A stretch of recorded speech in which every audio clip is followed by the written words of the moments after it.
describe how our meetings operate, how to access the agenda packet, and how people may participate remotely. Erin. Thanks, Chair Fuller.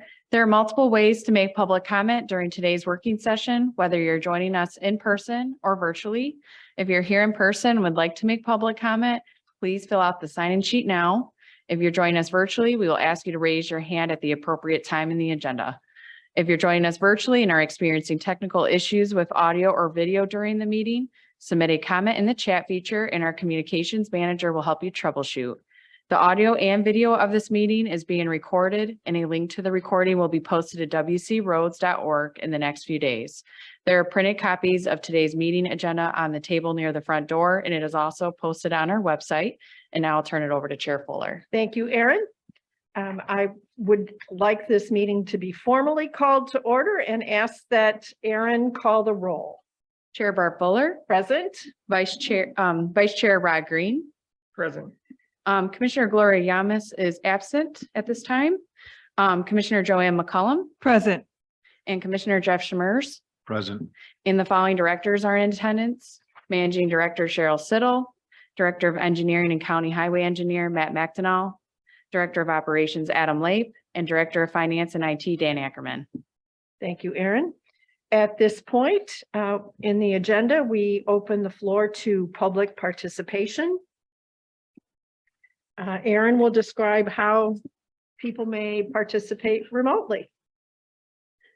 Since this is a hybrid meeting with both in-person and virtual attendees, we will take turns between those attending in person and virtually. For virtual attendees, we have provided some instructions on the screen on how to participate and make public comment. If you're attending this meeting virtually and would like to make public comment, please raise your hand now. If you dialed into the meeting from your phone, you can raise your hand by dialing *9. Our communications manager will unmute virtual participants with raised hands one at a time and will announce your username or last 4 digits of your phone number when it is your turn to speak. Please share your name and address before beginning your comments. At this time, there is no virtual hands raised and there is no in-person attendees that would like to make comment. Thank you, Erin. And there was a section that I failed to read, just for the record. Public comment is a time set aside on the agenda to receive comments from the public, not intended to be a period for dialogue. Interested people will be allotted 3 minutes to address the board. As Erin has indicated, we have no public members here wishing to participate. So at this point in time, I will turn the meeting over to our Managing Director, Cheryl Siddle. Sure, thank you. Good morning. For the working session today, as Nicole and I were talking, we spend a lot of time talking about recruiting and retaining our employees, and that's obviously a very broad topic. And Nicole had a great idea, which is to do a benefits overview, since frankly, that is one of the greatest things that we offer, both from a recruiting and a retaining our current employees standpoint. So with that, I'd be happy to turn it over to Nicole and she can run through our benefits. Good morning, Nicole. So I am the resources manager, and I'd like to also introduce. So we have Alicia Health, our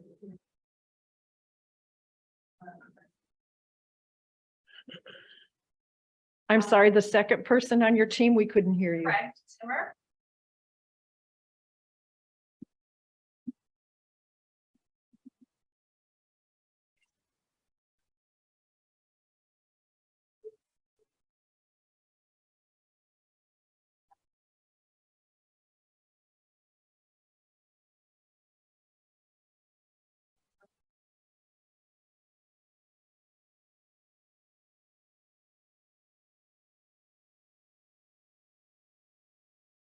I see what.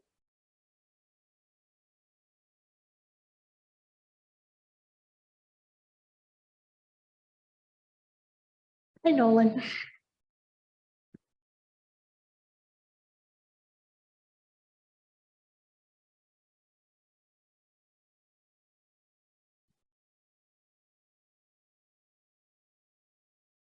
Is what we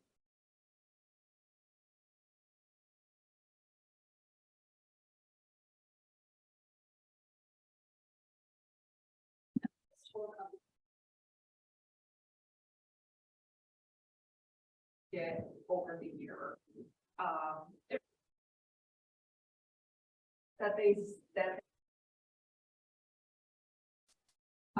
To really give them what the overall value of their position beyond just your paycheck. And so I'm just gonna dive. So these personalized statements, like I said, it really, we start to put together. Employees get them by February, and then it's a reflection of the previous year. Even if they were hired mid-year, they'll still get a statement. If they've departed with us, they won't receive a statement. The first page is typically an introductory letter statement from the managing director.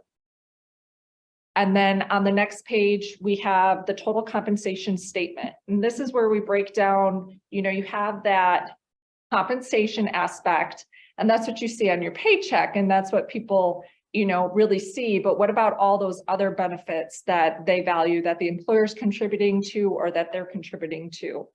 So this really breaks things down for them to be able to see that it's more than just a paycheck. And like Cheryl mentioned, we feel like this increases morale and retention to see the overall picture. On the third page of the total compensation statement that they receive, this gives the quantitative value of what the employer paid benefits are, that full picture, the big picture. And obviously each statement is going to be unique to each individual, depending on what their pay is, what they've elected for their benefits, i.e. your medical insurance, if you have a single or two-person, what plan you picked, how much you're contributing to your FSA, if you're taking advantage of it.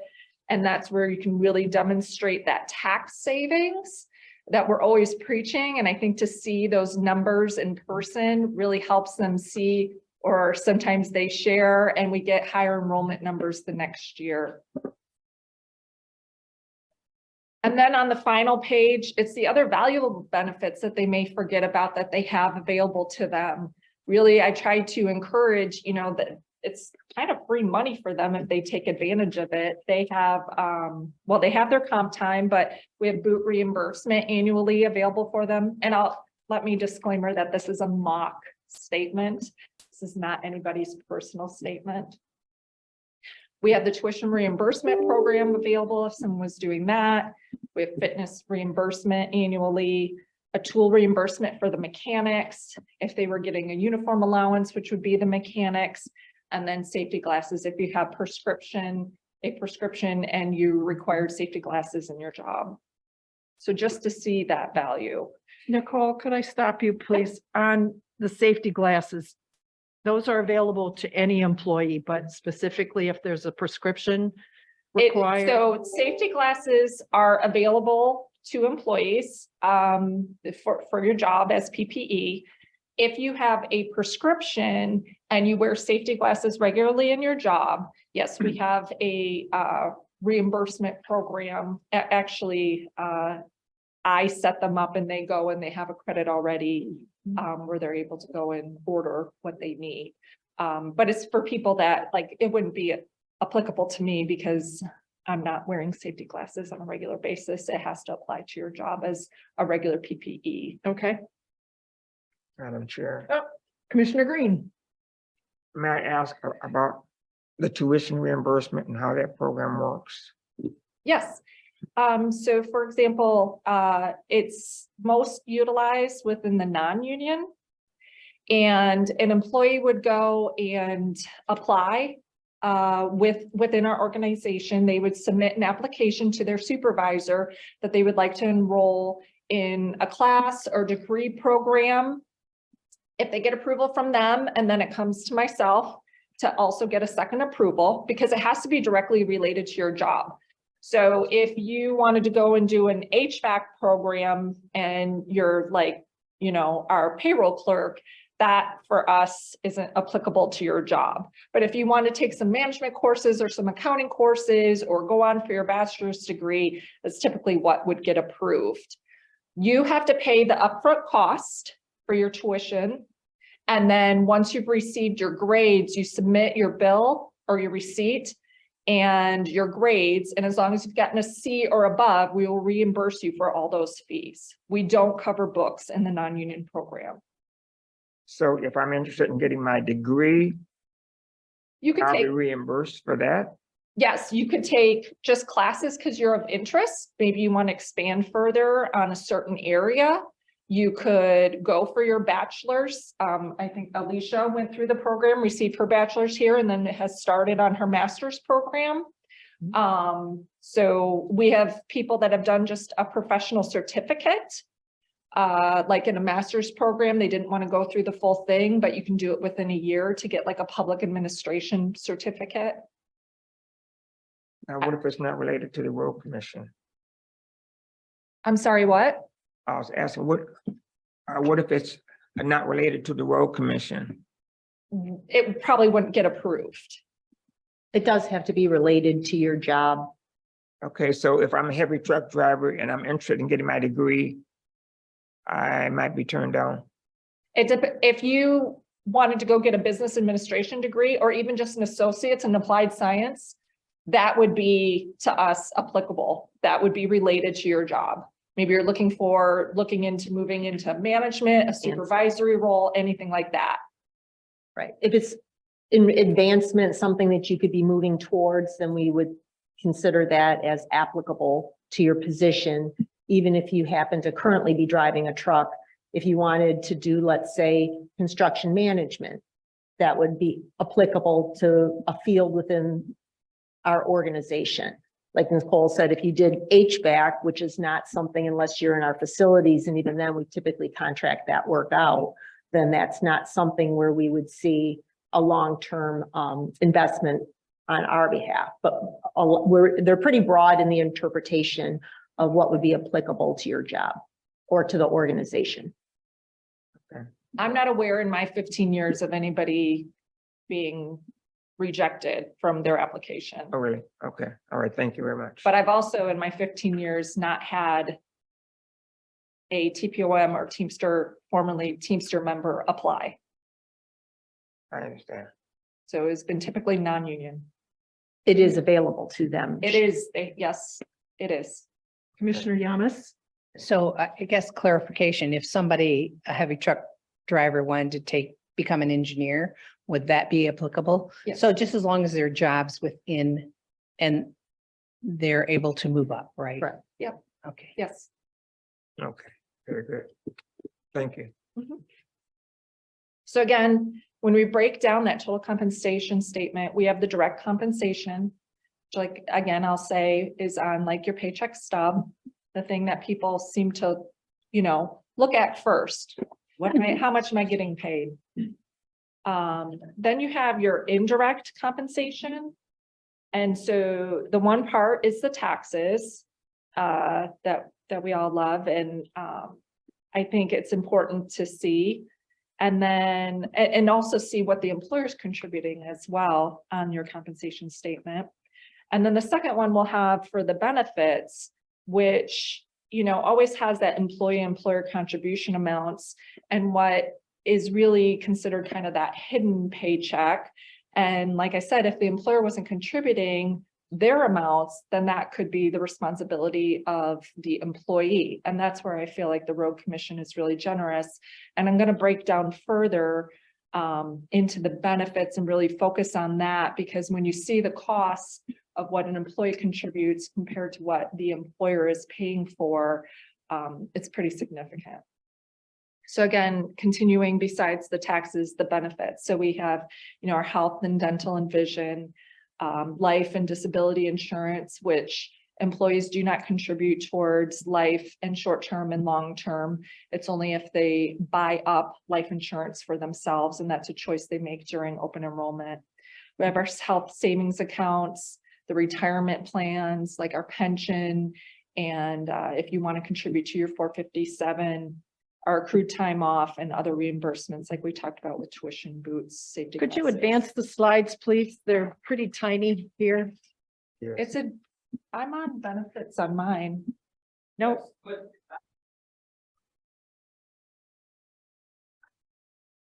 It's not advancing. We're on indirect compensation taxes is what we're looking at. My screen shows benefits. Excuse me.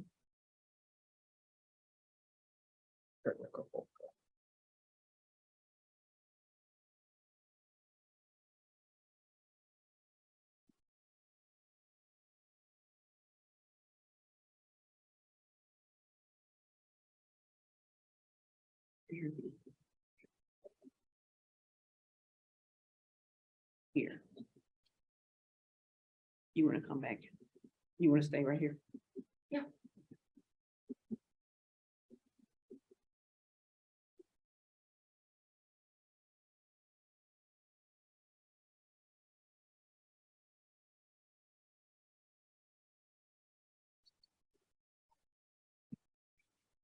We-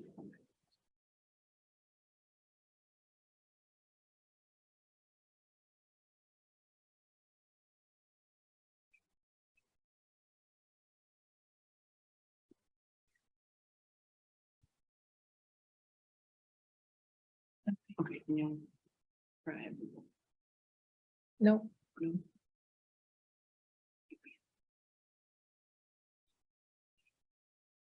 See. Because one shows me. Oh,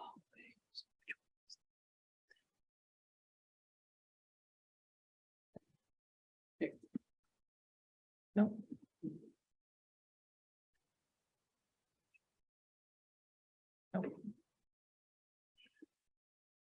So, apologies, 1 second.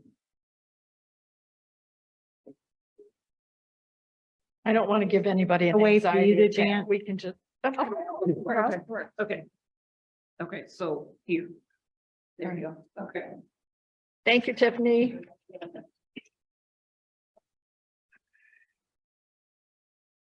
So is that where you were, Nicole?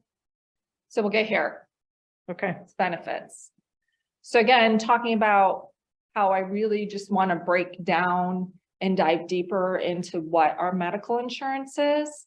Because I've talked in the past to the board, and some of you were here, where we talked about the general overall package that we have available when we talked about recruiting and retention, but I really wanted to focus on the medical insurance. And if you can see even there where I highlighted where an employee's contribution may be about $1,200 compared to what the road commission is contributing per year, close to $20,000 a year. So let's dive into that. So it is the split on the medical insurance tracking with whatever PA it was way back PA when? 152, Yeah. yes, it is. Was that So- 80-20? Do I remember? Nope, we do the hard caps. Okay, So. okay. Do you want to explain what that means, Nicole? Yes, so there's a public act where we are required to either follow, we had 2 ways that the board decided to do 10 years ago at least. Where you had to choose where you either have hard caps that are put out by the state and we pay the hard caps, the employees are required to pay above and beyond that. Or you could do 80-20 where the employer pays 80% of the medical insurance costs and the employee pays 20%. We actually chose the hard caps and that has been less costly for the employees overall. So when we chose the hard cap, the road commission made the determination to pay the higher of the 2 options to That's the correct. benefit of the employees. That is correct. That was PA 52? Yes. Seems like only yesterday. Could you explain what you mean by hard cap? The hard cap, so the state had set what the hard cap would be, the most the employer would spend on for a family plan, like for your base, for a family plan, a 2-person plan, a single plan. And then they set that rate every year based on inflation, The state says that. the state does. Okay. And fundamentally, the purpose for that law was that you were seeing municipalities that had made promises to employees that they were no longer able to financially keep. So they had what were viewed as gold-plated benefits packages, and a big part of that being medical coverage. That's right. And they couldn't afford to make those promises to their employees. We were seeing them going to municipalities going into receivership or bankruptcy and that type of thing. And that is sort of the origins of this public act. I see. I think also under Governor Snyder, there was a desire to have the employee have some skin in the game in these things too, which is where the 20% for the employee or the difference between the max set by the state and what the actual cost was. So it was a big change. It was a big change. Thank you. Other questions? Proceed. Okay, so when it comes to our medical benefits, our medical and prescription drug coverage is through Blue Cross Blue Shield, and we offer two plans. We have the PPO4, which we consider to be our base, and our PPO7, both community blue plans. What's so nice about this is Blue Cross Blue Shield is pretty readily acceptable. Most anywhere places. We are fortunate enough to have two major wonderful teaching hospitals right in our backyard. And this also works well when it gets even to retirees, traveling, anything like that when you're out of state with Blue Cross. So our network is so large. We're really fortunate to be able to stick with a PPO and not get into an HMO or anything like that. Our dental insurance, we are with Delta Dental. For a long time, we only had a base, and after hearing a lot of feedback from employees, over time, we were able to add an enhanced plan for dental vision, and then also for dental, and then also for our vision insurance. Just employees have the opportunity during open enrollment to choose a kind of cafeteria style on what best suits for their family and their needs. If they just need a basic dental because they know they're going to get cleanings, or you might want to buy up and spend that little more per year because you know you're going to have a child in braces and you're going to get more coverage that way. Nicole, difference between PPO4 and PPO7? I will go over that Okay. a little bit later, but really what it comes down to is PPO4 is an 80-20 plan and PPO7 is a 90-10. So when we get into the co-insurance part where, so overall for the year, it may cost you less to be in the base, but when you have out-of-pocket expenses, it may cost you more. It may cost you more over the year. It will cost you more over the year to be in the 7, the higher plan.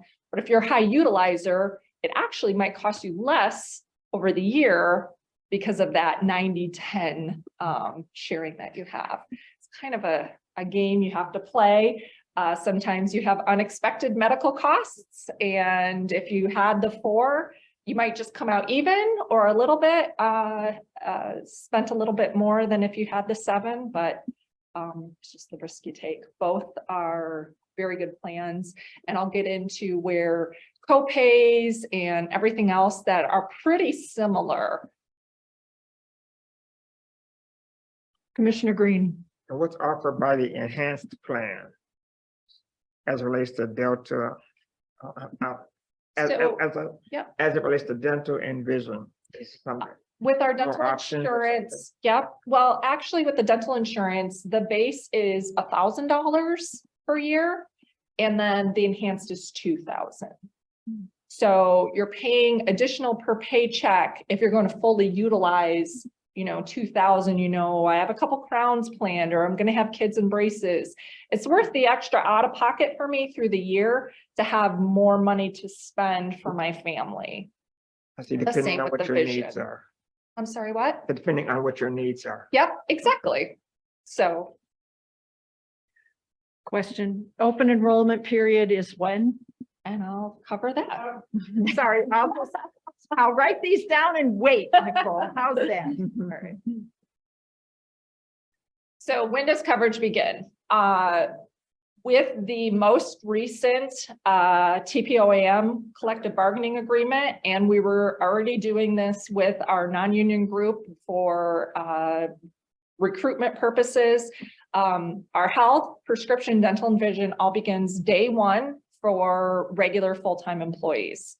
Our open enrollment occurs annually in October, and that has an effective date of January 1. And Nicole, do you want to just touch real briefly on how much that has helped us with respect to recruiting employees? Yeah, we're very surprised, and I think Alicia could attest to that too, because she's really, she's at the forefront. Alicia is like our benefits coordinator, and she's also our recruiter, so she hears it the most and has the feedback on how fortunate people feel that there is no 30-day, 90-day. We wouldn't be able to go beyond 90 days just due to federal laws, but not even having to wait 30 days for your benefits to start, and it starts on day one, has been huge. I think that's something that even when employees are leaving, there's a lot of anxiety about being uninsured for any period of time, and COBRA is a very costly expense if that's something that you need for your family. So yeah, it's been great. So open enrollment is the whole month of October? We usually cover about 2 weeks. And I was going to touch on it later, but I'll talk about it now. So what we do, and I'll talk about Employee Central later in my presentation, but Alicia had put together a website, and on that website, Employee Central, if you've heard of it before, gotten to explore it, we have all of our benefits listed there, and there's brief summaries or document plans that you're able to click on and download immediately, and it's open to the public. We're very transparent about what our rates are, what our benefit coverage is. That helps also with our recruiting, so that people are able to see what's available to them even before you apply. Or a lot of times it's, the spouses that have a lot of questions, and rather than having to call us, they can go online and be able to compare the plans, plan ahead, because maybe their open enrollment is a different time of the year, and they can kind of get a feel on where our rates have been or what our coverage is. So we typically do it for about 2 weeks, because we also have retirees that go through an open enrollment period as well. So, and then if somebody has something unexpected and wants to change last minute, we have a little bit of a grace period as well. But it's all done online now. It's been for several years, where Alicia was able to set up with an online enrollment form that people can do from home, and submit immediately to us. Commissioner Green? And so if a new employee has an infant that's sick, on day one, that employee can take that child to emergency or whatever and be fully covered Correct. under our plan. Yep. Good. Yep. Okay. Thank you. Okay. So times where you're able to change your benefits outside of open enrollment, because that really is the only time where you can decide if you want to go up to the enhanced, bring back down to the base, I want to add somebody, would be if you have a life event. So that would be if you got married and you can add your spouse, and if there's any other children involved, or a divorce and you need to remove people, the birth of a child, and then if you had a loss of coverage. So maybe I was on my spouse's, he got laid off, he's losing his coverage, or had a change of job, I would be able to come in and say, I need coverage, and we'd be able to enroll them. Commissioner Yamas? So does the Affordable Care Act impact open enrollment? It does not. Okay. It does not. Our plans, because of the cost of our plans and how rich our plans are, we're not impacted in that. So I'm thinking in terms of, I think the Affordable Care Act, you can enroll up to the end of the year. That doesn't impact if somebody missed, they won't be able to do that. No. Thank you.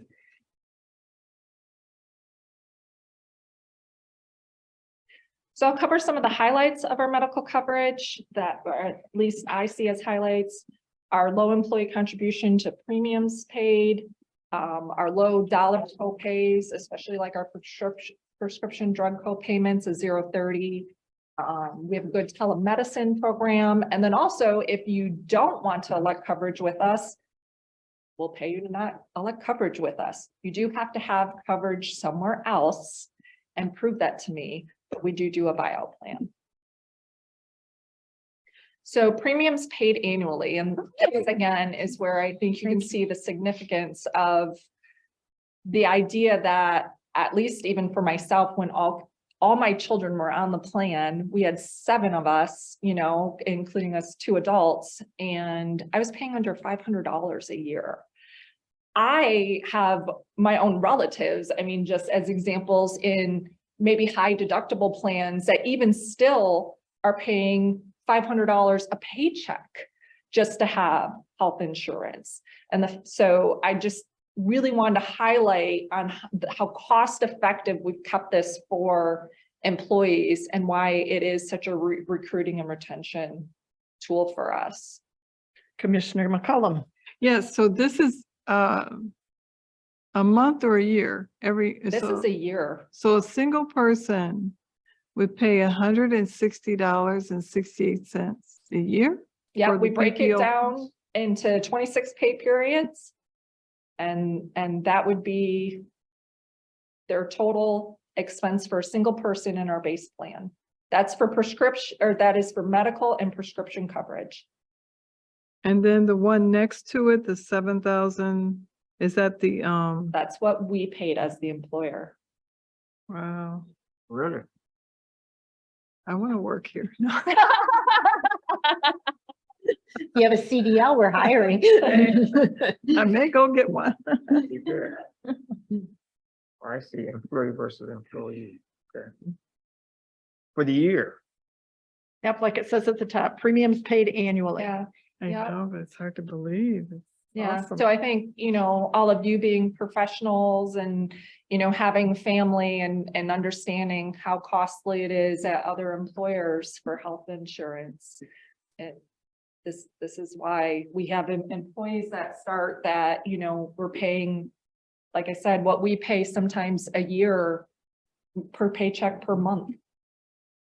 And that alone offsets where they felt like, you know, maybe it was a little bit less in that hourly wage, but when they look at that total compensation, they can come out ahead.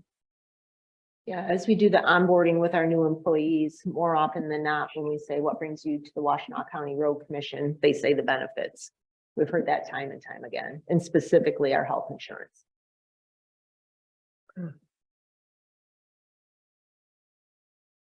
Okay.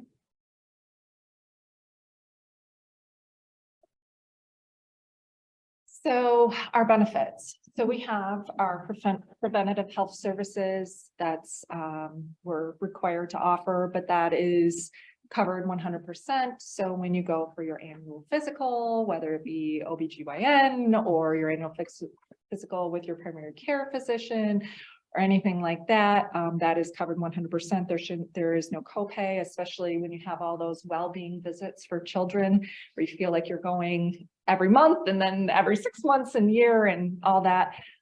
Those are all covered. Our telemedicine. So we have, and I'll show later, but it's actually only a $5 copay.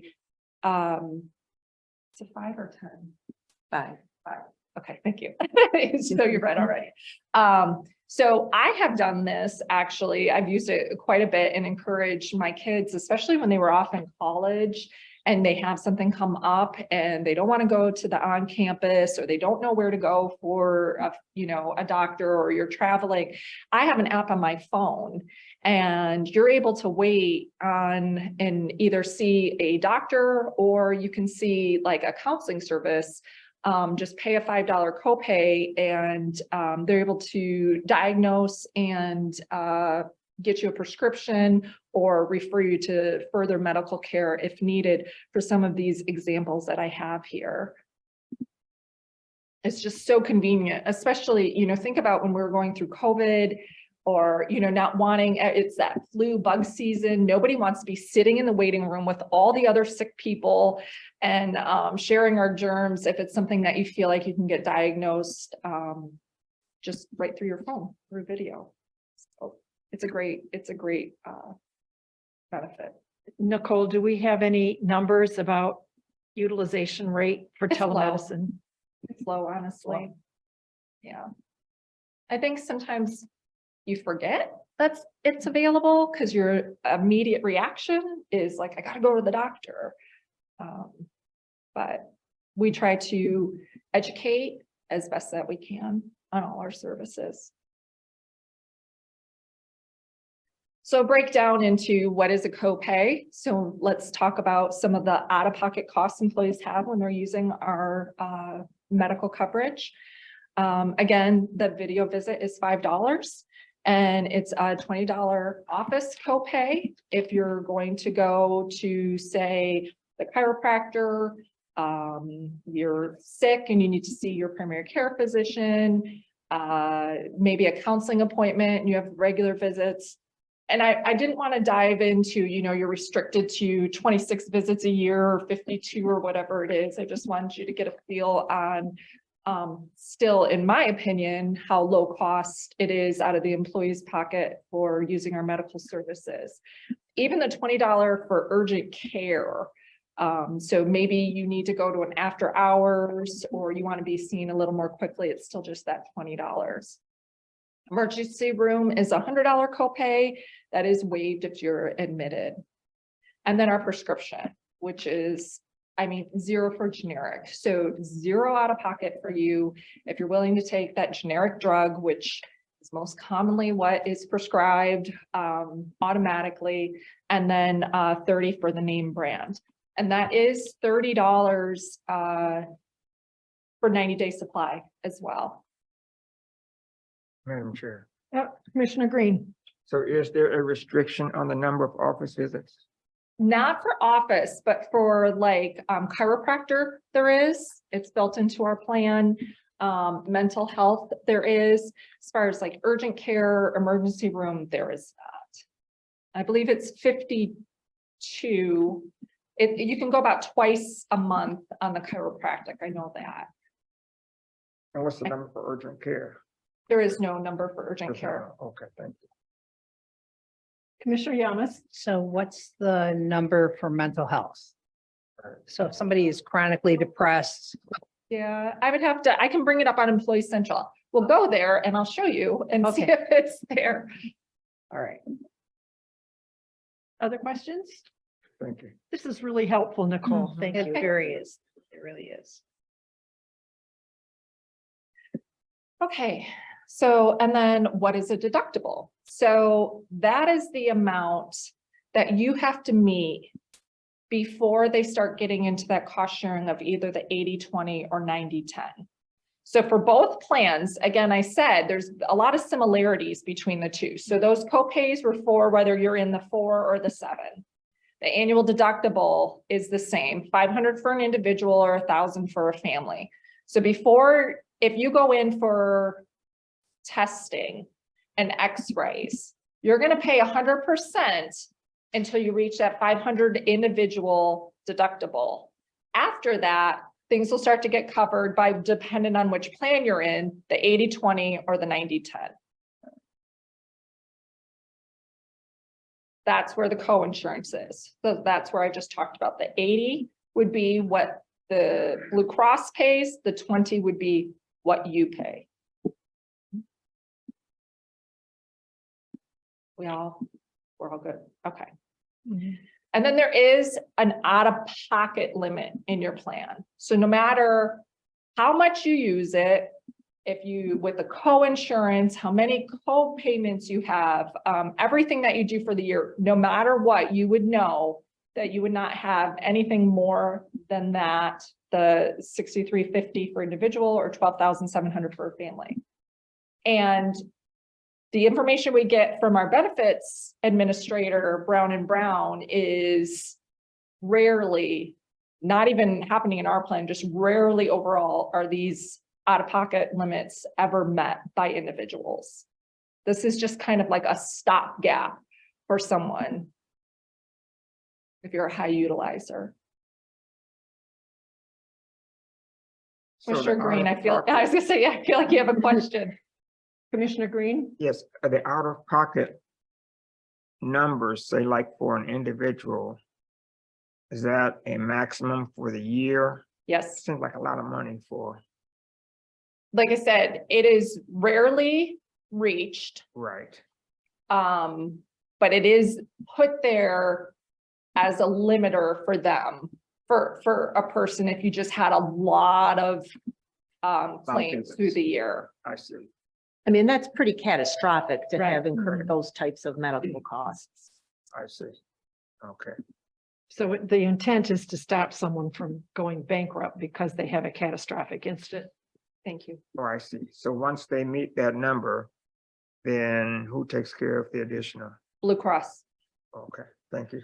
Right, and to get to that 6,350, remember it, once you've gotten past that $500, that you're only paying 20%. So that's a lot of medical costs to get to 6,350 Right. I understand. Or Thank you very much. 10% if you get the. or Yeah, 10%, premium. right, exactly. I see. Thank you very much.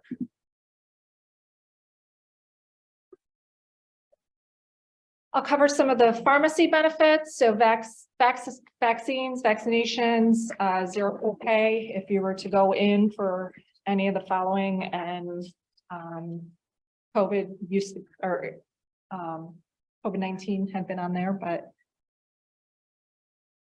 and then our pharmacy benefits, like I said, with mail order and pharmacy fills. So $0 copay for that generic. And then $30 for that name brand up to 90 days.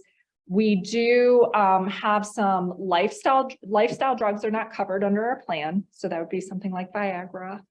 And then we have some step authorization drugs that would be some of the really costly type of things where they'd like you to maybe like try the generic, try this, and they kind of work their way up to see, so the doctor can't just automatically prescribe a certain drug.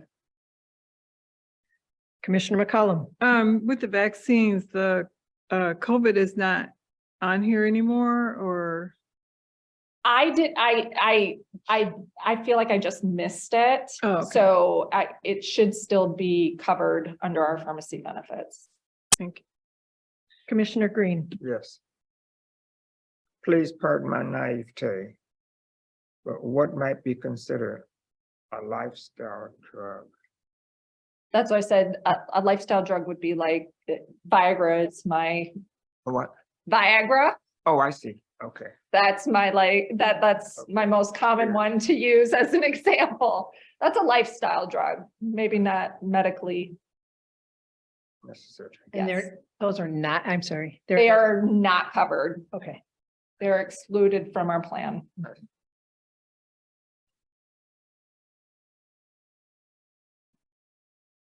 Okay, so I do want to dive into, is there any other questions about medical before I get into Employee Central and kind of explore that for you?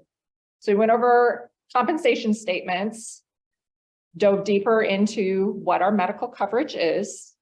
And then I really want to show you our Employee Central if you haven't experienced it before.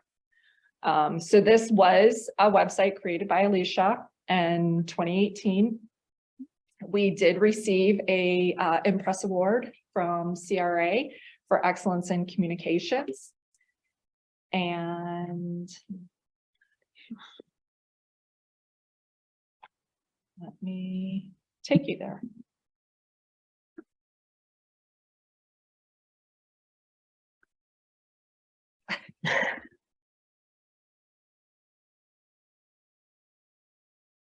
Maybe I'll try.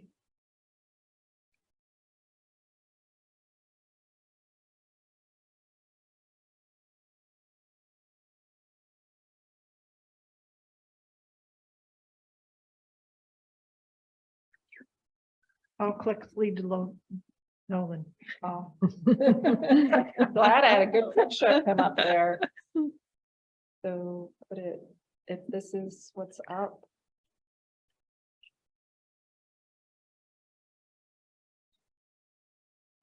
I'm gonna grab my jacket while we're working on that. I was glad it was cool in here. It was really warm yesterday. You get all the like the computers and the system going and the lights. It's a little bit heated in here.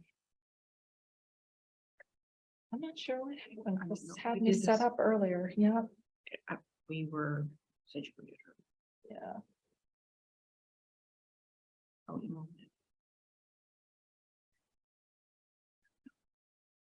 Still in presentation. Oh, yeah. What if I If you come. ended that? Yeah, that's fine with me. And I see Chris is on this. He's probably like shaking his fists at us. We did practice. We did.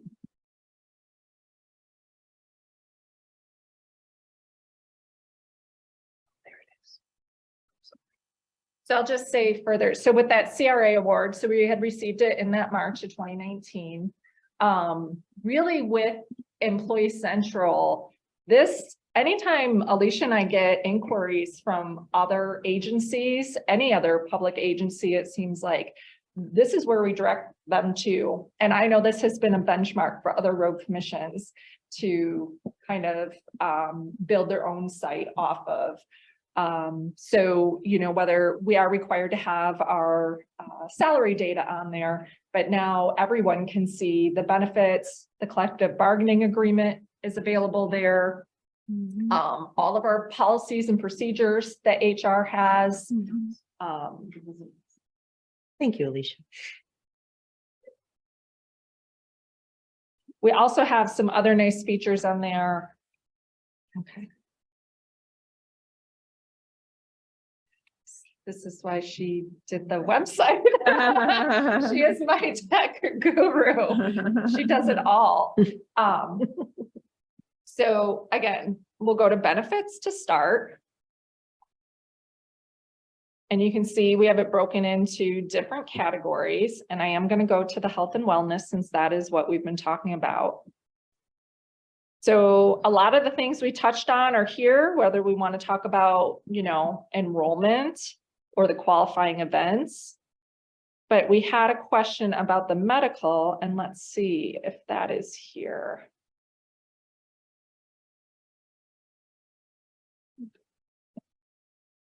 So this is where if you want to get specific, Commissioner Yamas, I'd be able to click on one of the resources to the side with the benefits at glance to really bring us even further into our plan and be able to see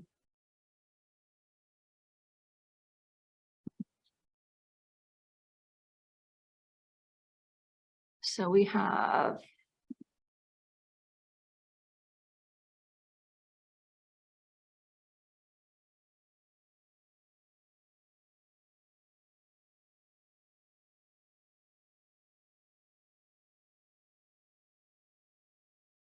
so unlimited days for inpatient mental health.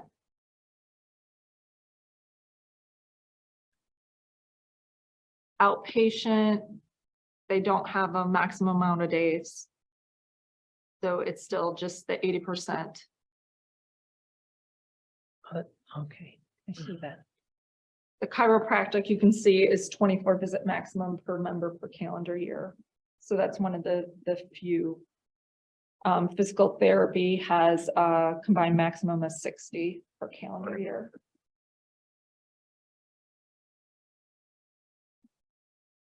So we would be able to break down through everything's listed here. It's updated so they would know for the next year. Any questions, links are available. And we also have at the bottom of the one at the main page, any kind of communications that are coming up or that we need to share so that employees is just increasing that communication. They may not have email. They can bring this up on their phone if they want to look up something last minute. And then we added some additional buttons here where if you had any kind of suggestion, the safety suggestion, or we have what we call our right-of-way nomination form. That's where if you want to recognize a coworker, you'd be able to submit there. That's something that goes through our employee think tank, but they would be able to do that here. We've also continued to expand in human resources by using QR codes for some of the things that we have, whether it be through safety, benefits, other things that we have, so that can take you directly to the form or survey, anything like that. But this is the right away or ROW, Mhm. right away nomination form we have where if you wanted somebody. You wanted, and then that, once they submit the right of way, it actually shows up on the screen where employee is recognized with the quote and who nominated them, and there's a drawing later that they do for an award. Of recognizing our workforce. Commissioner Green? Yes. One item that caught my attention was bereavement. What's offered for bereavement? So the policy is the same for non-union and the TPOAM group. If it is a spouse, a child, someone within that immediate family, it's 5 days. A parent or in-law is 3 days. And there may be several other people within those lists, but then the 1 day would be like a grandparent, an aunt or uncle, that's like an immediate sibling to your parent, is 1 day. Do you want to show where that would be though, Nicole? Like, Yeah, That paid or unpaid leave? it is paid. Oh, okay, very good. but that's a great example of, Yep. those are very typical questions that we get. My aunt just passed away and the funeral is next week. So we could It's in go, Montana. Right. Well, we could even go here to where our policies are. And here we have the policy and we can go directly to it. We can't see what you're looking at. Oh, no. oh, now you can. There, we oh,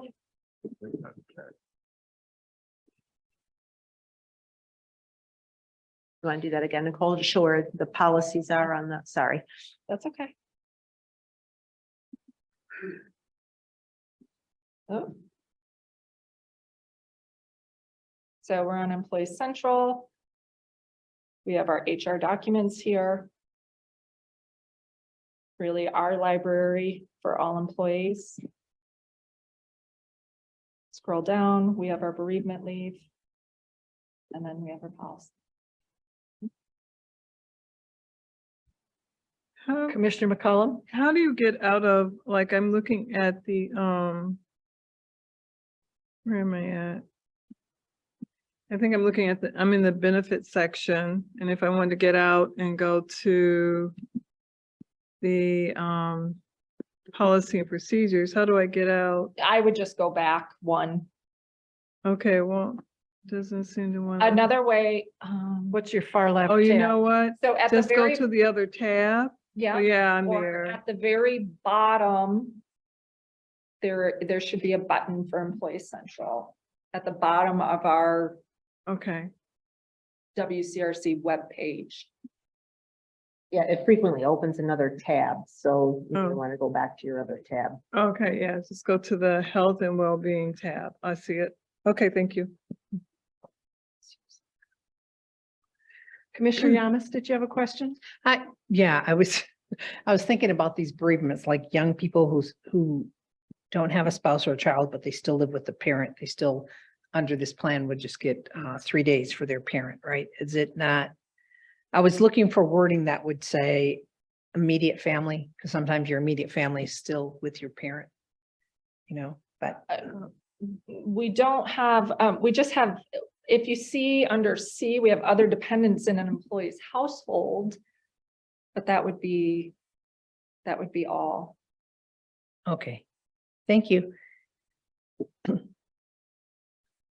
These are amazing benefits. Mm. I don't know if Yeah. anybody's feeling shell shocked or not. That's a team effort. I mean, it comes from, the Cheryl support and Dan's budgeting and everybody. So it's definitely from a strong leadership team. And Commissioner talking Green? to our employees, I mean, I know when we switched the dental, Nicole, that was something that was important to you, but that was coming out of feedback from our employees. We had a provider that was a challenge to use and the benefits were limited. And so Nicole did a lot of research and finding what would it mean to go in network with Delta Dental, a larger provider, how many of our employees would be impacted, as in, how many of our dentists don't carry Delta? Are we going to have to switch dentists? I mean, you really thought that one through so that the transition, it was a good match for our employees And then the enhanced, having that enhanced component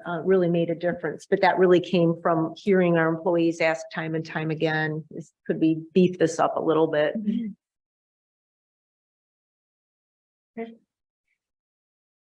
Thank you.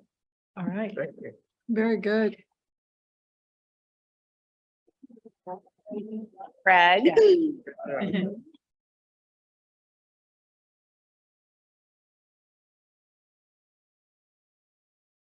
All right.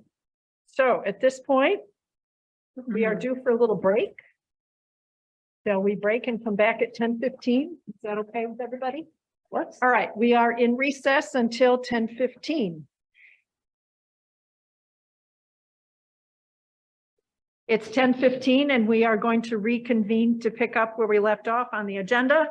The item to be discussed at this time is the Managing Director Transition Plan. I will note that in the packet materials, we received a copy of the letter from our Managing Director, Cheryl Soderholm-Siddle, regarding her plans to retire at the end of the year. Her last day of work being December 27th, 2023. There was also a transition plan calendar that was provided outlining next steps and a timeline for how we are hopeful that we'll get to secure the next director by the end of summer. So with that overview, Managing Director, do you have anything you want to add, or Nicole, anything you want to share with us? I'll start by saying, first of all, this was a very difficult decision for me. I really am grateful for the opportunity afforded by this board. I know that 5 years ago when I started this, actually only one of you were currently on the board. So it's been my pleasure to actually bring 4 of you on board into this organization. I feel very fortunate to have had the board that I have. I know that many people in my role in other organizations have some challenges with their board, and I really feel that this board works well together.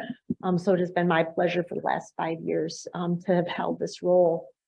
Having said that, it's also important to me that we transition to the next managing director in as smooth a fashion as possible. I know that we are a large organization. We've been around for 104 years. Our mission for the most part hasn't changed. I've been telling people the big difference is that we don't wear fedoras anymore and overcoats when we drive our trucks, but a lot of what we do obviously is going to remain the same. But it is important for the people here to have that smooth transition for somebody who, whether it's an internal or external applicant, to have the opportunity to move into the role, to get their feet under them, to not have things thrown at them. And I think that the organization will be better for it. So with Nicole's help, I did take an opportunity to put what I'm proposing as a schedule together to give the board an idea of what I think would be at least a smooth transition plan as we move on to the next managing director. Ultimately, that decision is made by the board. This is the one position that reports directly to the board, and that hiring decision is made by the board. So as a result, the Open Meetings Act will apply with respect to any gathering of the board. When you're doing the interviews, for example, that those meetings will be published. So that people are aware of the fact that they are taking place, that the board is interviewing, and that ultimately the board is deliberating and making a decision with respect to the managing director position. It is a little, I wouldn't say it's an aggressive schedule, but we would like to sort of put some of the angst to rest as soon as possible. So what we're looking at here is, as soon as the 4th of July holiday is over, is posting the position. And then the next step that would come into play would be preparing the interview questions. So Nicole would distribute those to the board. So I would like to encourage, I know that we've kind of have a rhythm with respect to board meetings and when people are checking in, and I completely appreciate that. This is going to throw us a little off rhythm. So if I could ask of you to please monitor your email a little closer, because Nicole will give a deadline as to when she would like feedback on things like the interview questions. If you could do that, make sure that that's happening in a timely manner. We'd like to make sure, obviously, that the input of the board is taken into consideration for that. Ultimately, the board, our thought is that the job posting would close at the end of July. Depending on how many applicants we have, Nicole obviously would be screening, and I keep saying Nicole, but that's as our HR professional here, she'll be the one who will be handling, at least this part of it. But Nicole would be then going to the applications as they're coming in. She'd be doing that initial screening for basic qualifications, with respect to the position. Depending on the number of applicants that we have, the thought is that we would interview somewhere between 3 to 6 potential applicants. The board would be doing that. So if there's only 3 to 6 that appear qualified, I think that becomes relatively easy. Certainly, Nicole can inform the board of that. If there are more than that, then Nicole will do typically that initial screening. This is what she does when we do in-house hiring as well. She'll do an initial screening, and then there would be, let's say, 10 that would be circulated to the board. We would ask you to rank potential applicants, and then she can take a look at all of that, put it together, and then what would be the top 6 applicants would be interviewed, if that makes sense. But again, that would all be taking place pretty quick in early August, so that gives her an opportunity to set up the interviews. We right now are proposing that the interviews would take place on the morning of August 14th and the morning of August 15th. And before I get any further on the interviews, if indeed those dates work, part of why we picked that was August 15th is already scheduled as a working session. We would like to, or we're proposing that we would move the August working session from the 15th to the 1st, which is also a Tuesday. That would just be the first Tuesday instead of the third Tuesday of the month. So we would move that working session. So that morning of the 15th, we would hold interviews, as well as the morning of the 14th. So I would ask that you could check your calendars to see if those 2 mornings work. Because when the interviewing panel is taking place, it's important that there's consistency. So we need all members of the board both days, or if that doesn't work for calendars, then we have neither day. So we can't have a sort of a mix and a match as far as the interviews go, if that makes sense, for consistency purposes. I think what works is board members, you're either present for both days when the interviews occur, Think or that's you're not present. at all, exactly. So that you don't see 3 of them and not the others. It's everybody sees all of them. And I know that Commissioner Yamas has already indicated that she will be away the 6th through the 10th, but will then be available, I would hope, on the 14th and 15th upon her return, and may find a way to weigh in on the other activities before or after.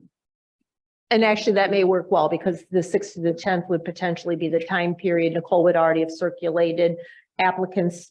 If we're ranking candidates at that point, decisions, that's the week when Nicole would be setting up interviews. So, and then upon return for Commissioner Yamas, then that's when the interviews would be taking place. So I would just ask that people move heaven and earth to be a part of these interviews on the 14th and 15th, or forego the exercise. If those, assuming those dates work. And then we would expect that after the final interview would take place, that the board would deliberate and make a decision, a selection. And then Nicole, again, depending on whether it's internal, external, if she needs to conduct a background check and all various things that she may need to do, but extend the job offer at that point in time, as soon as she's prepared to do that. So ideally, by the end of August, we would have the candidate identified. And then not knowing, and we are proposing that this be both an internal and an external posting. So if it is an external candidate, we're proposing to bring that person in at the end of September, because it gives them a little bit more time to get to know us as an organization as well as the role. If it's internal, we're proposing to start that person at the end of October. Again, hopefully they're familiar with us at that point, but certainly the role changes. It also gives us time to do sort of, if it's an internal applicant that is selected, to also go through that dominoes effect of, you know, that person's position being posted and just continuing to chase that down when we have an internal promotion within our organization. Any questions at this point? Commissioner Green and then Commissioner Yamas. Thank you. The two big questions I have are regarding where the job postings will take place internally and externally. And then the other question I have, Let's deal with them one at a time. Robert. okay, thank you very much. So the job postings externally, the plan would be to post on Indeed, Michigan Municipal League, and our website, and CRA's website, which are tied together. You see, yeah, Our website, CRA's, Indeed, and Michigan Municipal League. Michigan Municipal League. Okay. Is there any thought to posting outside of these three, or why were these three chosen? Well, we, Indeed would be the most popular Okay, used recruiting website out there, Understand. that we have an account with and that we use for all our positions. okay, Michigan Municipal League, has a good classified ad page for job postings on all different types of governmental, whether DPW, county administrator. It's another popular site for government entity type jobs, CRA, of Obviously, course, yeah. and then ours. Okay. Is there any possibility of extending beyond those if they're relevant? Do Just you have asking the suggestions, question. Commissioner? I don't know. I mean, you know, I just want to make sure that as many people get wind of the opportunity, first of all, and have the opportunity to apply. And I would say Indeed will be the most popular Okay, pinged site. okay. And then the other question I have is there any particular reason why the posting is only for 21 days? I mean, is that a magic number? Or It's not, so we wanted to wait until after the holiday. okay, A lot of people that just, you know, are on vacation or not searching during that time. I think 2 weeks is a little bit short for external people to come across it, but right, I don't want it to get stale by being out there. And we do have an aggressive schedule. So if there's, at least as far as if somebody's actively looking to advance their career, or they're internal and they are aware of Cheryl's upcoming retirement, they have definitely had the opportunity to have a professional resume completed or update their cover letter. So I do think 3 weeks is a reasonable time period.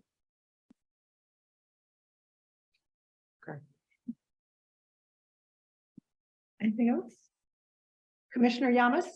So I was pretty much on the same page because not everybody is on the Michigan Municipal League, but you're Right. thinking people in this career path. This is where people are going to find it at, not LinkedIn, or those are not also included. LinkedIn will go through our webpage. I could do an ad on LinkedIn if that was something we wanted to pursue. I am just like, and I don't have anyone in mind. You know, if we're gonna cast a wide net or not, but are we gonna give preference to those already here? You know, as we do other postings, that it would go to, if it was a point system, somebody who's already employed here would get extra points or not. We don't do that for any of our positions. Okay. I guess the truck driving positions you do, right? People in-house get the opportunity to apply for those jobs first. and we fill them if we can, and then we go out? Or is that only, what's vacated then goes out? So it depends on the position. So if, say, we have a foreman position, Mhm. we advertise internally only if we have a selection pool to choose from. If we don't get any candidates or we don't have any candidates that meet that criteria, we've even had that happen with group leader in the past, which is an appointed position. We would then go to advertise externally. Some positions, be it maybe a project engineer or a director level, we do internal and external at the same time. Yeah, I mean, it's not very often we're doing a director position, but we have done them recently, and we have done internal, external, because we've felt that it's in the best interest of this organization to find the best candidate. Do we have people here that could do the job? There very well may be, and obviously they're welcome to apply, but we do want to make sure that we have the best candidate.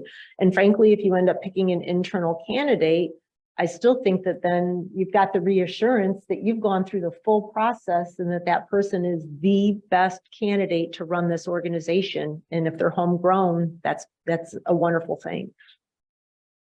Thank you. Commissioner Green? Is there any reason why there couldn't be postings and say like MLive or the Michigan Chronicle or the Ann Arbor News? That's a little more antiquated, truthfully. I mean, I know 15 years ago, my position was found from the newspaper, and that was only because my dad found it for me, because I did not read the newspaper then.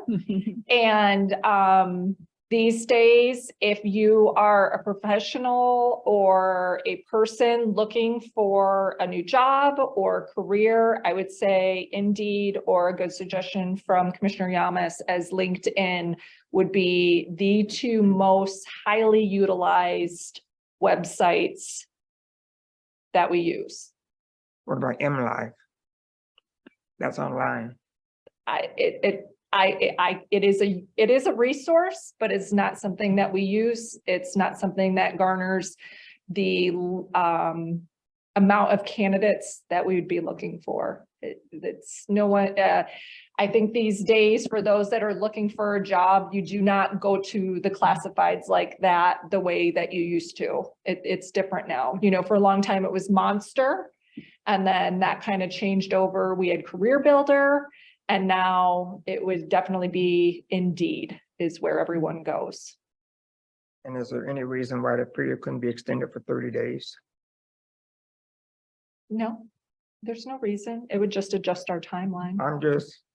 My main concern is not what's done, but how it's done. Process is very important to me. So I just want to make sure that as many people as possible get wind of it. I think if we narrow that process, then you're only going to get certain kinds of candidates. And it should be as broad as possible. I could come up with a further list of additional websites that I can post on. I don't feel that extending the timeline would change. If you're out seeking a job, you may fall in that time. Somebody could have decided to look on August 1st and we happen to end on July 31st, even if I had started July 1st. I will miss that candidate. You have just a window, and if they fall into that, then that's when it happens. I don't think extending the timeline will make a difference. But I would be open to looking at additional sites that I can advertise on. Okay. And someplace like the Michigan Chronicle, which is a minority newspaper, someone might get an opportunity to see that who might not be tuned into these Okay. other options. That's all. So can you explore the Michigan Chronicle and what the parameters are for posting positions? with Yes, that publication? yes, I will. Thank you. Thank you. Commissioner McCollum. Yeah, I just have a question. I was just wondering, to see, Washtenaw County Commissioners have any input on? Okay, no Yeah. input on. No, they Sorry, do not. correct. The managing director position, that decision lies solely with this board of road commissioners. Okay, thanks. Other questions or thoughts? Again, we have a little bit of time, so as you look at this and digest it, if there's something that comes up, question that you have, you can either direct it to me or Nicole. I mean, at some point, we need to protect Cheryl because this starts to get awkward for her succession individual. So let's try and keep this channeled to our HR manager and or me. We'll stay in communication on this whole project. And I think by the end of summer, we'll be in good shape. In terms of expanding the period of time for applicants at this level for this position, my expectation would be that someone who is a candidate of the caliber that we're looking for, the time period will be adequate for them. Commissioner Schmers. I know for myself, and when I've looked at professional levels, if it's over a certain period of time, I start wondering why it hasn't been built.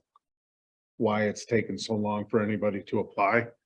If it takes too long, you start wondering more about the reputation of the organization. Then, you know, nobody wants to apply for this job if it takes too long and it's old. On Indeed, it'll tell you how long it's been out there on several of them. It's helpful to give that deadline for an applicant instead of leaving it open and just applying until filled. It's helpful to have that deadline. You have until this day, that's when it closes. And in terms of developing the point system for review, is that at the purview of your office? So we will treat it the same or very similar to how we do all of our applicants on a rating scale.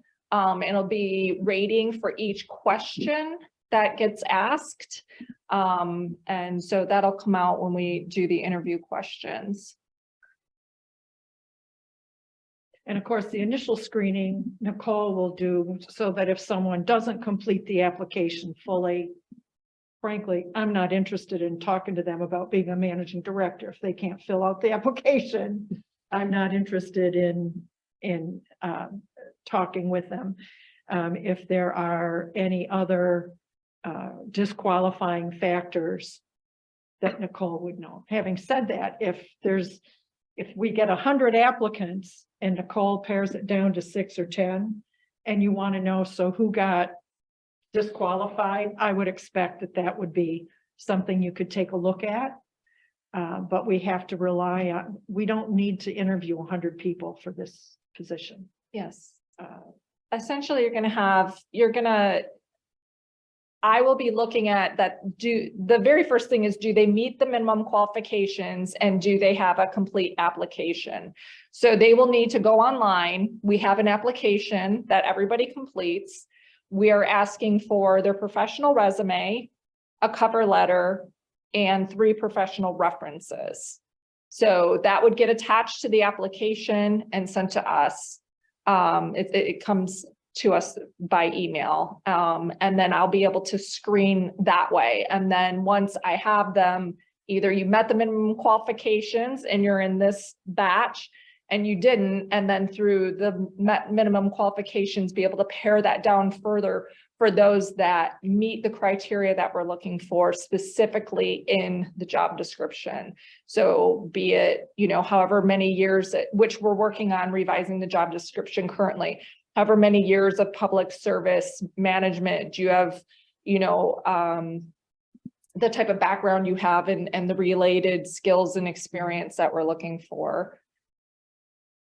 So how many people will be determining the screening process? I do the screening. Just one person?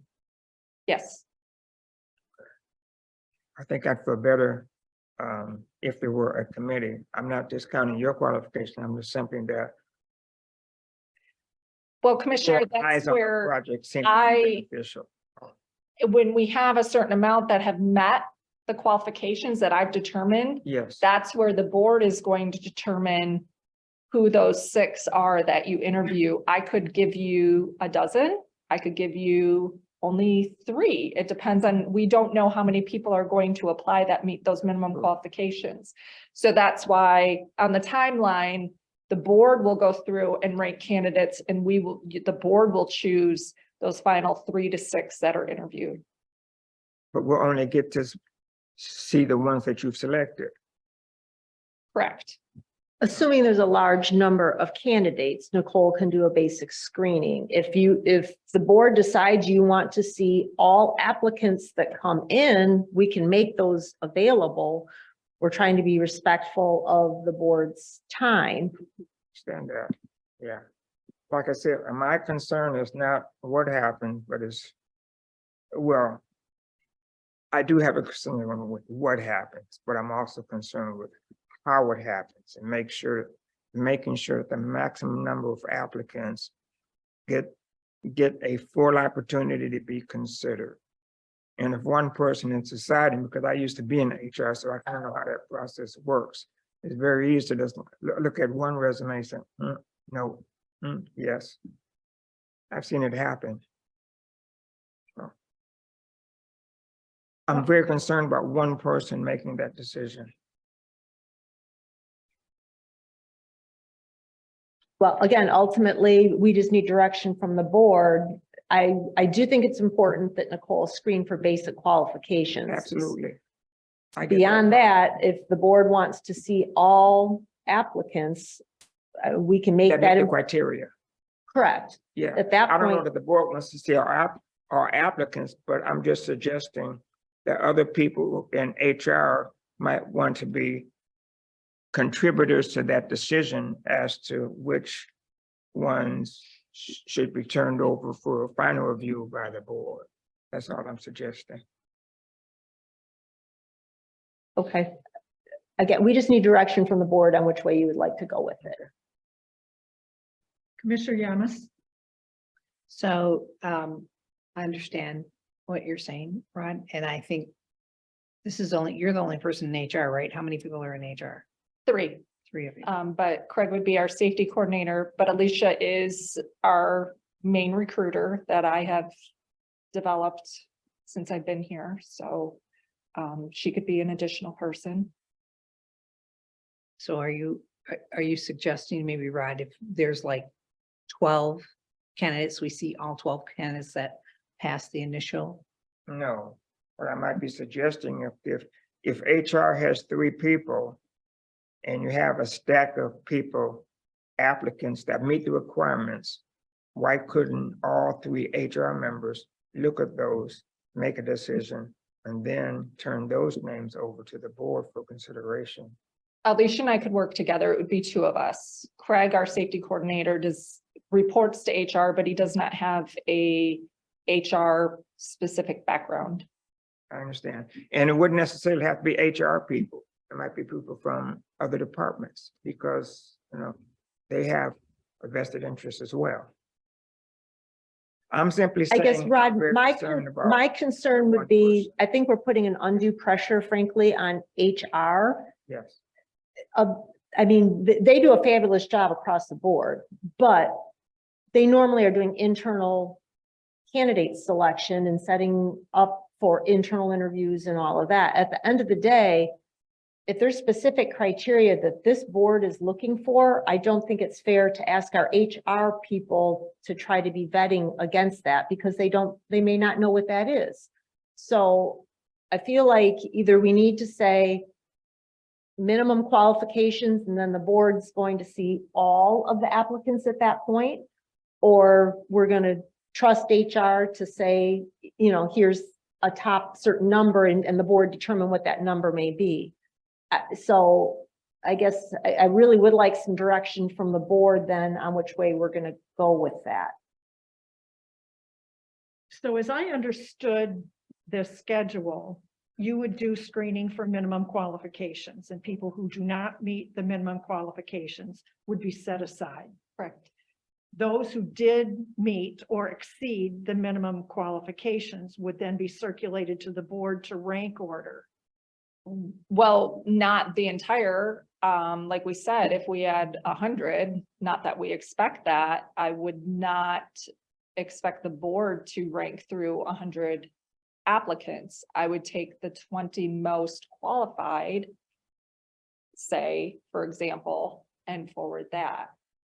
Is that where the problem lies with you, Rod? Yes, Gloria, I'd be more comfortable. I'm if sorry, they- I'm sorry. finish. If you were to give us a stack of qualified applicants. And I guess it depends on how many apply. If we're only talking about maybe 10 to 15 people apply, I don't see why the stack of people who meet those minimum qualifications can't be turned over to the board for consideration. So That's what I'll do if that's what you're asking me to do. And Commissioner Yamas, I was gonna help him along. I think that if there's a specific number, if it's 100, I think it's too difficult for us to do, but if it is 20, what do you feel comfortable with? 20, 10, 30? What do you, 20? Mhm. so up to 20 to circulate to all the board members to rank order who we Yep. want to actually interview. No, I think Mhm. that Nicole and her team should rank them and give us their ranking, but we should see all the applicants. Is that what you're no, thinking? I don't plan Yeah. on ranking. Oh, you don't plan on ranking? No. Okay. No, and I can tell you, I wasn't involved in Cheryl's process, but I was involved in Roy's, and I don't think we had more than a handful. I don't expect this to be large numbers for this type of position. Right. It is a very specific position. We are a unique agency. And so I don't think there is going to be, and the job market that we're in, truthfully. So I don't think we're gonna have an extraordinary, I have been a recruiter for close to 25 years, so I feel confident in my selection process and being able to be a neutral, unbiased person in screening applicants. So I only want to provide you, because this is the person that I also report to, the best that I find, that meet the qualifications, that have the experience and the education, that we're looking for. So if you want 20 and we get 20, I'm happy to send those over. If it's only 8, then I will be sending you 8 and you'll be able to rank. And we did determine that we'd like to only interview 3 to 6. And so based on that ranking, we would be able to narrow it down. And, you know, if things didn't work out on the 3 to 6 and you don't find a candidate through that, then we continue and restart the process or interview those that were in that like so-called second tier.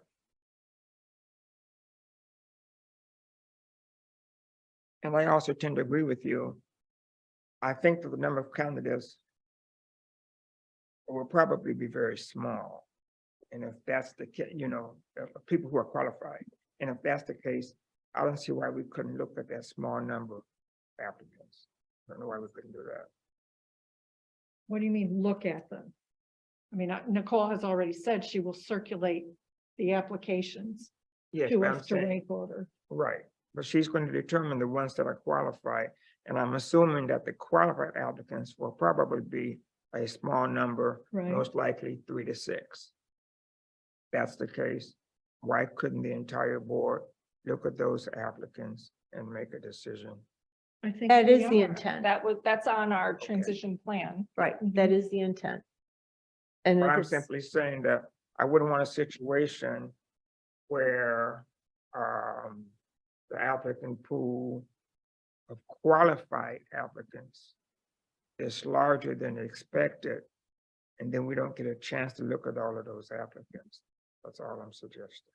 I'm not trying to belabor the process or slow it down, but I am very concerned about making sure that the playing field is level, and everybody who wants to be considered gets considered, As long as they're adequately. qualified. as long as they're qualified. There you go. That's all I'm talking about. Oh, I'm sorry, Commissioner Schmers. So can I make the suggestion that once you go through the applicants, you find qualified applicants?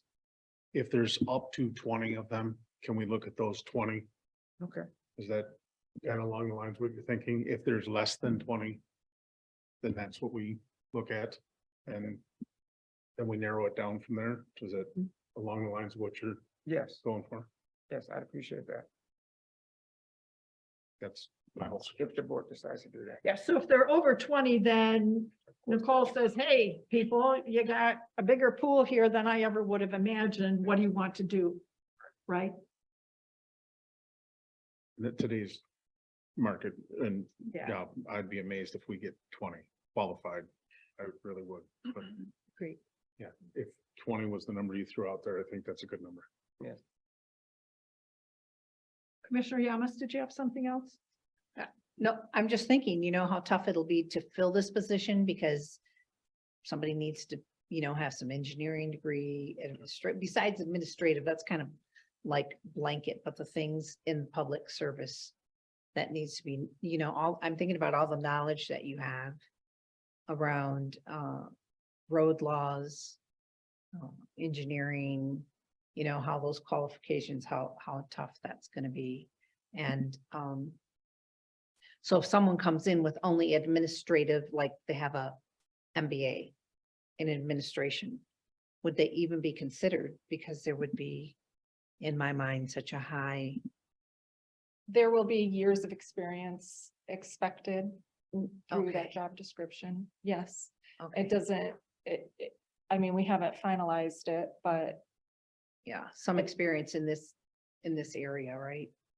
It would have to be a pretty unique candidate to not have some level of experience in this field, I would think, to bring that candidate forward for the board's consideration.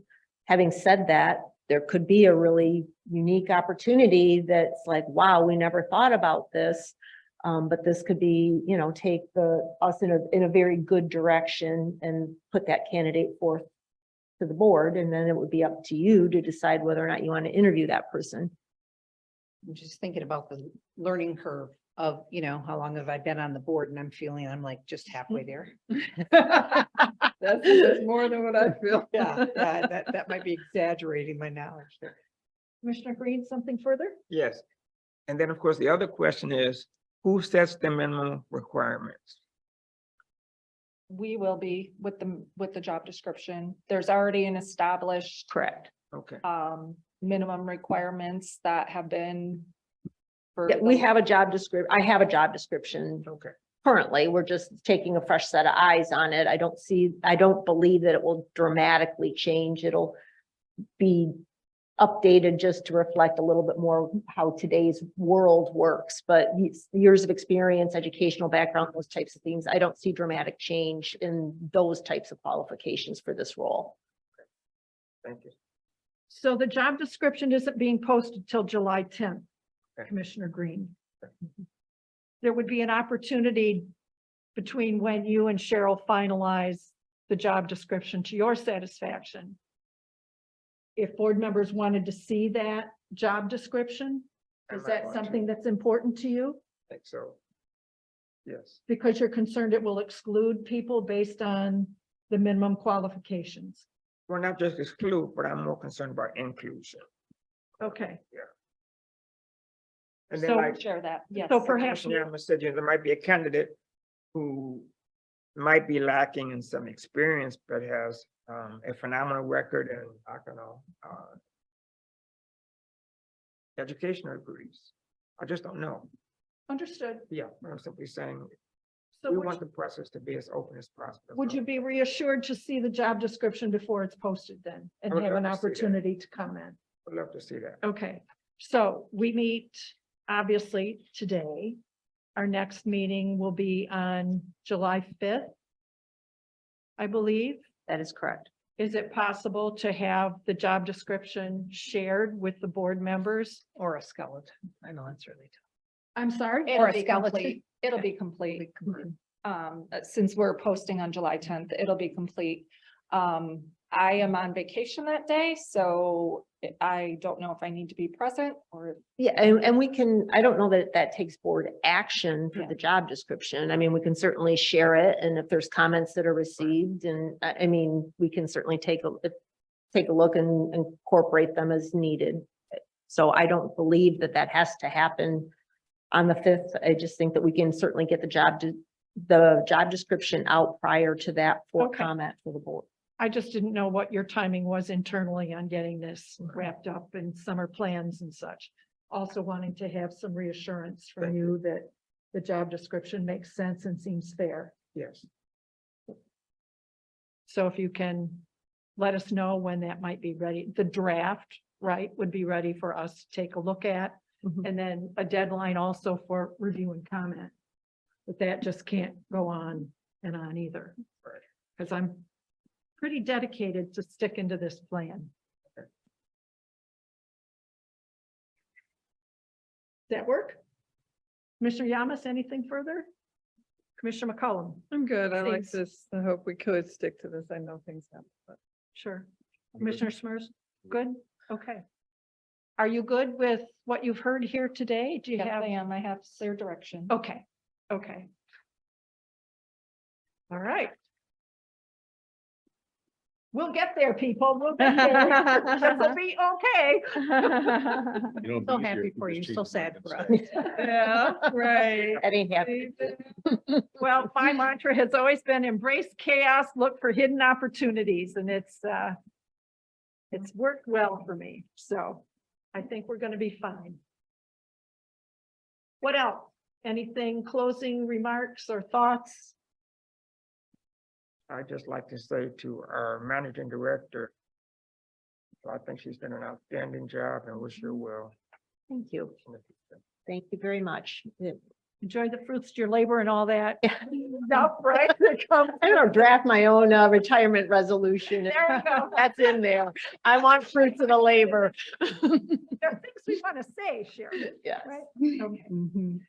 If there's nothing further before this working session, may I have a motion to adjourn? Make a motion to adjourn. Second. Aaron, if you would please call the roll. Commissioner Joanne McCollum, Yes. Commissioner Jeff Smers, Yes. Commissioner Rod Green, Yes. Commissioner Gloria Yamas. Yes. And Commissioner Bart Buller. Yes, we are adjourned.